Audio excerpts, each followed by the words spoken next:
loyal to you, and this is your way of repaying them, isn't it?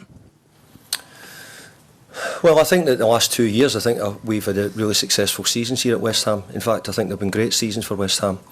Obviously, we'd like to do better. This year's been a bit disappointing in many aspects, but not this competition.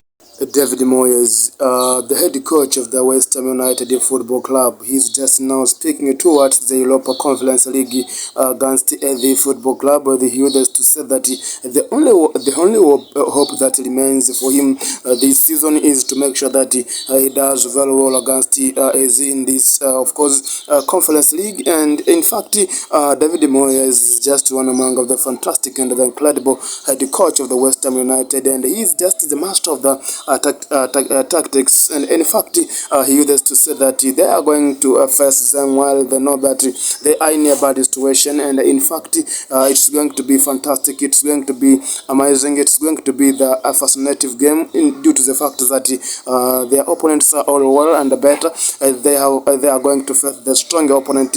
And David Moyes is just preparing the team toward that match, as he believes that he will have the positive results. And of course, there are some rumors that he is going to be sacked if only he will not perform well against AZ Football Club in the Conference League. These are the rumors, as his work is just going to an end due to the fact that David Moyes was just taken West Ham United while they were doing, of course,